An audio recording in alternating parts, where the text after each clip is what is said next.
সবচেয়ে বেশি যেটা করতে হবে পরিমাণে, জুমার দিন জুমার রাত, বৃহস্পতিবার সন্ধ্যা থেকে নিয়ে শুক্রবার সন্ধ্যার আগ পর্যন্ত পরিমাণে সবচাইতে বেশি করতে হবে যে আমলটা, সেটা হলো দুরূদ শরীফের আমল। কিসের আমল? ভাইরা, দুরূদ এমন একটা আমল, আপনি যদি শুধু দুরূদের এই আমলটাকে আঁকড়ে ধরেন, সবসময় আপনার মুখ দিয়ে দুরূদ বের হতে থাকে, পড়তে থাকেন, তো নবী করিম সাল্লাল্লাহু আলাইহি সাল্লামের ভাষ্য অনুযায়ী, তার ওয়াদা অনুযায়ী, ইদান তুকফা হাম্মুক ওয়া তুগফার যামবুক, তোমার যত পেরেশানি আছে, নবী সাল্লাল্লাহু আলাইহি সাল্লাম বলেছেন, এই সব পেরেশানি দূর করার জন্য এই দুরূদের আমলটা যথেষ্ট হবে ইনশাআল্লাহ। এবং গুনাহ মাফের জন্য এই দুরূদের আমলটা কি হবে? যথেষ্ট হবে। নবী করিম সাল্লাল্লাহু আলাইহি সাল্লাম বলেছেন, মান সাল্লা আলাইয়া মাররাতান সাল্লাল্লাহু আলাইহি আশরা, যে ব্যক্তি আমার প্রতি একবার দুরূদ পাঠ করবে, আল্লাহ রাব্বুল আলামিন তার প্রতি 10 বার রহমত নাজিল করবেন। কয়বার রহমত নাজিল করবেন?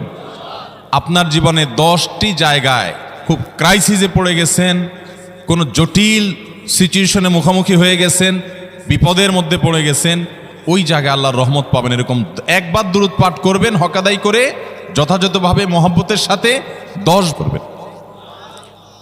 নবী করিম সাল্লাল্লাহু আলাইহি ওয়াসাল্লাম বলেছেন, আকসিরু আলাইয়া মিনাস সালাতি মিন ইয়াউমিল জুমআতি ওয়া লাইলাতিল জুমআহ, তোমরা জুমার দিন এবং জুমার রাতে আমার প্রতি বেশি বেশি দুরূদ পাঠ করবে, দুরূদ প্রেরণ করবে। ফাইন্না সালাতাকুম মারুদাতুন আলাই, কারণ তোমরা যে দুরূদ পাঠ করো এটা আমার কাছে পেশ করেন আল্লাহর ফেরেশতারা, এবং রীতিমতো নামধাম সহকারে আল্লাহর একদল ফেরেশতা নিয়োজিত আছে। তারা বলেন, আল্লাহ, হে আল্লাহ রাসূল, আপনার অমুক উম্মত, অমুক অনুসারী, আল্লাহর অমুক বান্দা পৃথিবীর অমুক প্রান্ত থেকে, অমুক দেশ থেকে, অমুকের সন্তান, সে আপনার প্রতি দুরূদ পেশ করেছে জুমার দিনে, জুমার রাতে বা অন্য সময়ে। এটা নবী করিম সাল্লাল্লাহু আলাইহি সাল্লামের কাছে রিপোর্ট দেওয়া হয় আল্লাহর নিযুক্ত ফেরেশতাদের মাধ্যমে। আপনি যখন দুরূদ পাঠ করবেন, আপনার ভিতরে এই ফিল হবে যে আমি দুরূদ পাঠ করছি, আর আমার নবীর কাছে এটা উপস্থাপিত হচ্ছে আমার নাম ধাম, আমার রিপোর্ট সহকারে।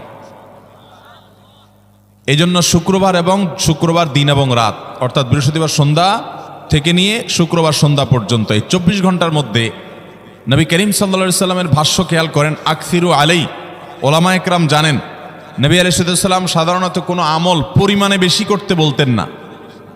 পরিমাণে বেশি করতে বলার মতো আমল খুব কম ইসলামে। গোটা কোরআন যদি খোলেন আপনি, পরিমাণে অধিক করতে বলা হয়েছে এরকম আমল খুব বেশি পাবেন না। তোমরা বেশি বেশি করে নামাজ পড়ো, বেশি বেশি করে রোজা রাখো, এরকম কথা কোরআন হাদিসে নাই। অবশ্যই একজন ইমানদার 5 ওয়াক্ত ফরজ নামাজের পাশাপাশি অধিক পরিমাণে নফল নামাজও পড়বেন, সেটা ভিন্ন কথা, কিন্তু কোরআনে বেশি পরিমাণে আল্লাহর জিকির করার কথা বলা হয়েছে। আর নবী করিম সাল্লাল্লাহু আলাইহি সাল্লাম বৃহস্পতিবার সন্ধ্যা শুরু হলে শুক্রবার সন্ধ্যার আগ পর্যন্ত বেশি পরিমাণে করতে বলেছেন যে কাজটা, সেটা হলো দুরূদ শরীফের আমল।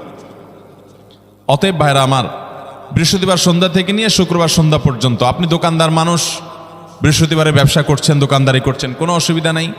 আপনার অবসর সময়গুলোতে মুখ দিয়ে দুরূদ পড়তে থাকবেন। দুরূদের মধ্যে সবচেয়ে শ্রেষ্ঠ দুরূদ হলো নামাজে যেটা পড়েন, দুরূদ ইব্রাহিম, আল্লাহুম্মা সাল্লি আলা মুহাম্মদ ওয়া আলা আলি মুহাম্মদ কামা সাল্লাইতা আলা ইব্রাহিম ওয়া আলা আলি ইব্রাহিম ইন্নাকা হামিদুম, আল্লাহুম্মা বারিক আলা মুহাম্মদ ওয়া আলা আলি মুহাম্মদ কামা বারাকতা আলা ইব্রাহিম ওয়া আলা আলি ইব্রাহিম ইন্নাকা হামিদুম। তাহলে দুরূদের এই আমলটা, এটা করার জন্য আল্লাহ তাআলা এমন সহজ করে দিয়েছেন যে ওযুর প্রয়োজন নাই। আপনার ওযু নাই, তারপর আপনি দুরূদ পাঠ করতে পারবেন। এবং আপনি এই বড় দুরূদ পড়ার মতো সময় নাই, তো আপনি একেবারে সবচেয়ে সংক্ষিপ্ত দুরূদ পড়েন সাল্লাল্লাহু আলাইহি ওয়াসাল্লাম, তাতেও দুরূদ পাঠের সওয়াব পাবেন। চেষ্টা করব তো ইনশাআল্লাহ। শুক্রবার আসবে, দুরূদ বেশি বেশি করে পাঠ করব। আপনি দোকানে কাজ করেন, আপনার দোকানে আপনার সহকর্মী আরও কাজের লোক আছে, আপনি সবাইকে স্মরণ করাবার জন্য নিজে জোরে জোরে দুরূদ শরীফ পড়বেন এবং বলবেন যে শুক্রবার শুরু হয়ে গেছে, সবাই দুরূদ শরীফের আমল করো। ভাইরা আমার, আমি আমার জীবনের কথা বলতে পারি। আমার জীবনে ওই যে হাদিসের উপরে ইয়াকিন এবং বিশ্বাস আলহামদুলিল্লাহ ছিল, আমার জীবনে আমি অনেকবার দেখেছি এরকম জটিল পরিস্থিতি হয়েছে যে দেয়ালে পিঠ থেকে গেছে, নড়ার জায়গা নাই, আর কোনো আপাত দৃষ্টি থেকে এই বিপদ থেকে উদ্ধারের কোনো পথ নাই। দুরূদ, ইস্তেগফার, দোয়া ইউনুস, এই 3 আমল পাশাপাশি ইয়া জাল জালালি ওয়াল ইকরাম, এই চারটা জিনিসকে এমনভাবে ধরছে, বিশেষ করে দুরূদ, স্পেশালি সারাক্ষণ দুরূদ। আল্লাহ রাব্বুল আলামিন এমনভাবে সহযোগিতা করেছেন, এমনভাবে উদ্ধার করেছেন যে কল্পনা করলে অবাক লাগে এখন যে এটা কিভাবে সম্ভব। ভাইরা আমার, এক সাহাবী নবী করিম সাল্লাল্লাহু আলাইহি ওয়াসাল্লামের কাছে এসে বলছি, ইয়া রাসূলুল্লাহ, আমি যে দোয়া করি এই দোয়ার মধ্যে আমি নিজের জন্য করব, আমার ছেলে মেয়ের জন্য করব, অনেক কিছু করব, এটা সেটা, রিজিক চাইবো, সুস্থতা চাইবো, অনেক কিছুই তো আল্লাহর কাছে চাইবো। আপনি তো আল্লাহর রাসূল, আপনার জন্য দোয়া করলে আমাদেরই লাভ, একবার দোয়া করলে আল্লাহ 10 বার রহমত নাজিল করবেন, তো আপনার জন্য আমার দোয়ার ভিতরে কত পার্সেন্ট রাখবো? সাহাবী বারবার বিভিন্ন পার্সেন্টেজ বলছিলেন যে 3 ভাগের 1 ভাগ আপনার জন্য রাখি ইয়া রাসূলুল্লাহ, অর্ধেক রাখি, আরো বেশি করে রাখি। তিনি যত বলছেন নবী করিম সাল্লাল্লাহু আলাইহি সাল্লাম আরো বাড়ানোর জন্য তাকে উৎসাহ দিচ্ছিলেন। এক পর্যায়ে যখন তিনি বললেন, ইয়া রাসূলুল্লাহ, আমি আমার কোন দোয়ার সবটুকু যখন আপনার জন্য নিবেদন করব, আমি কোন একবার যখন দোয়া করব, দোয়া শুধু আপনার জন্যই করব যখন, অর্থাৎ পিওর দরুদ যখন পড়ব, নিজের জন্য আর কিছু চাইবো না, শুধু আপনার জন্যই যদি চাই কোনোবার, তাহলে তখন নবী করিম সাল্লাল্লাহু আলাইহি সাল্লাম বলেছেন, ইদান তুকফা হাম্মুক ওয়া তুগফার যামবুক, তাহলে তোমার সকল পেরেশানি থেকে উদ্ধারের জন্য এই দুরূদটাই যথেষ্ট হয়ে যাবে, এবং তোমার সকল গুনাহ মাফের জন্য এটা যথেষ্ট হয়ে যাবে।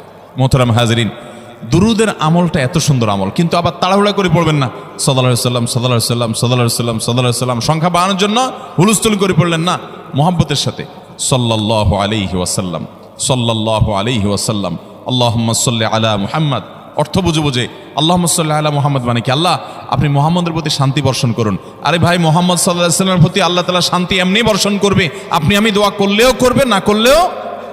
কিন্তু মাঝখান থেকে আমরা, ভাইরা আমার, কোনো বড় কর্মকর্তার কাছে আপনার কোনো কাজের ঠেকা আছে, কর্মকর্তার ওই ছেলেটার আপনি দেখছেন যে খাচ্ছে না, আপনি যদি বলেন, স্যার ছেলেটা খাচ্ছে না স্যার, একটু ডাক্তার দেখান স্যার, এভাবে তো বাঁচবে না, ওর কষ্ট হচ্ছে স্যার, আপনি বললেও উনি ওনার ছেলের দিকে কেয়ার করবে, কিন্তু আপনি এটা বলার কারণে তার নৈকট্য পাবেন কি পাবেন না, তার সিম্প্যাথি পাবেন কি পাবেন না। আরশে আজিমের মালিক তার হাবিবকে এত মহব্বত করেন, তিনি তার হাবিবের প্রতি এমনিতেই রহমত নাজিল করবেন, তাকে বিভিন্ন মর্যাদা আগে থেকেই দেওয়ার ঘোষণা দিয়ে রাখছেন, কিন্তু আপনি আমি দোয়া করলে আল্লাহ তাআলা তার মাধ্যমে আমাদের ভাগ্যকে সুপ্রসন্ন করে দিবেন।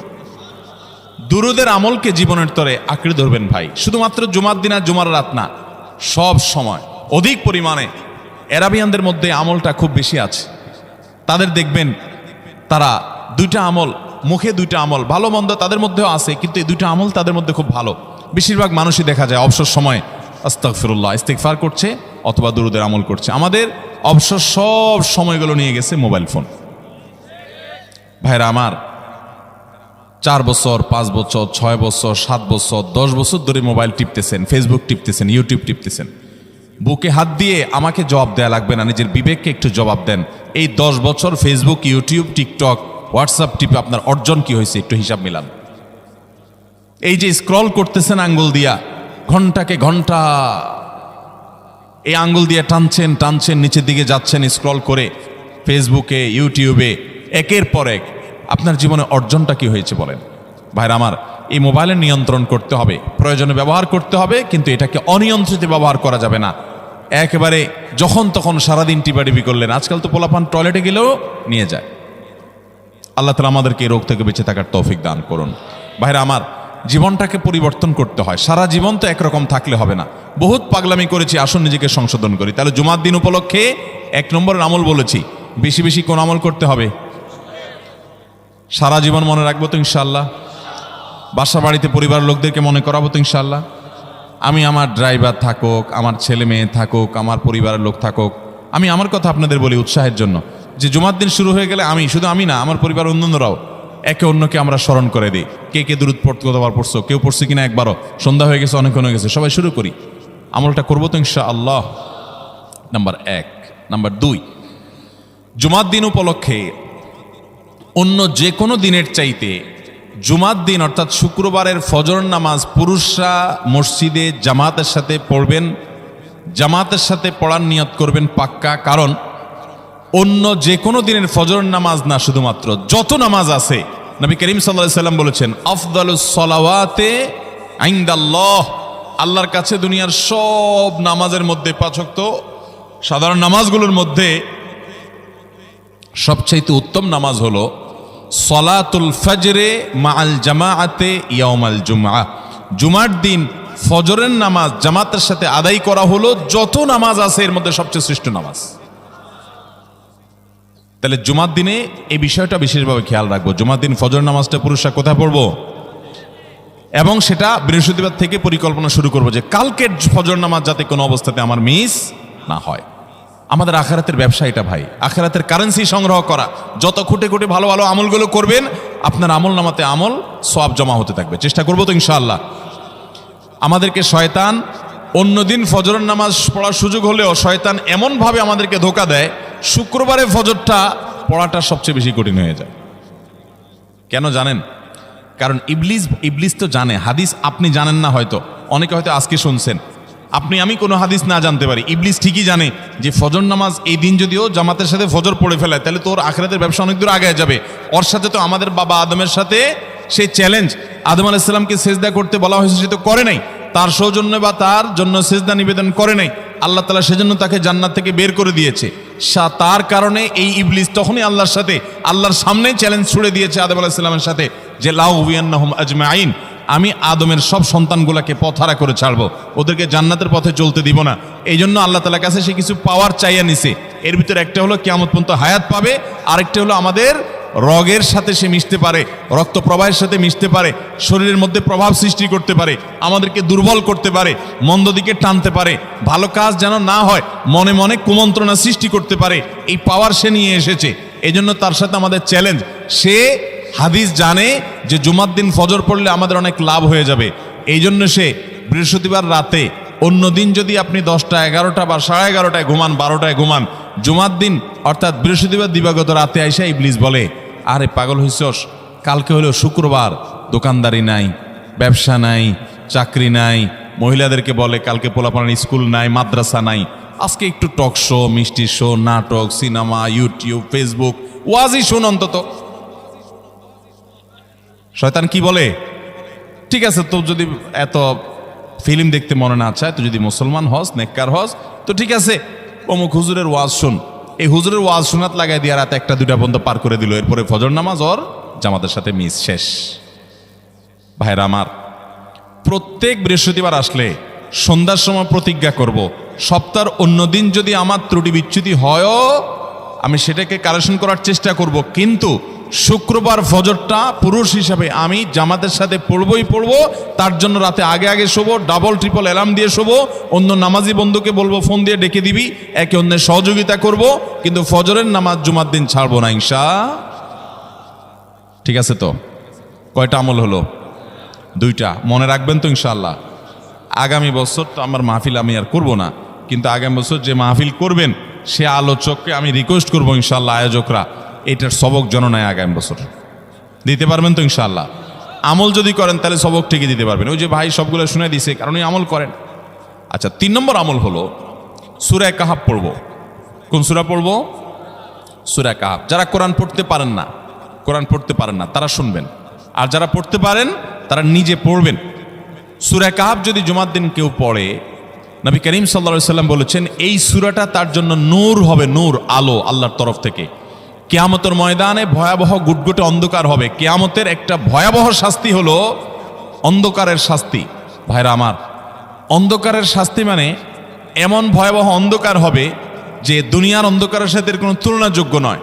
সেই ভয়াবহ অন্ধকারে কিছু আমল আছে যে আমলগুলো মানুষের ওই অন্ধকারের মধ্যে আলোর কাজ দিবে। এর মধ্যে একটা হলো অজুর অঙ্গগুলো যদি কেউ ভালো করে অজু করে, সুন্দর করে ডলে ডলে যেন শুকনা না থাকে, উত্তম রূপে যদি অজু করে কেউ, পানি অপচয় না করে, পানি অল্প নয় কিন্তু ডলে বেশি, সুন্দর করে যদি কেউ অজু করে, এই অজুর অঙ্গগুলো কিয়ামতের ময়দানে উজ্জ্বল হয়ে জলজল করে জ্বলতে থাকে এবং তার জন্য আলোর কাজ দেয়। সবাই যখন অন্ধকারের আযাবের মধ্যে নিমজ্জিত থাকে, হাউতাশ করে, তখন এই ব্যক্তির এই আমলটা তার আলো ভূমিকা আসে। আর আরেকটা হলো এই সূরা কাহাফ। অন্য অনেক উলামা ইকরাম বলেছেন এর ব্যাখ্যা হলো সূরা কাহাফ যদি কেউ এক বৃহস্পতিবার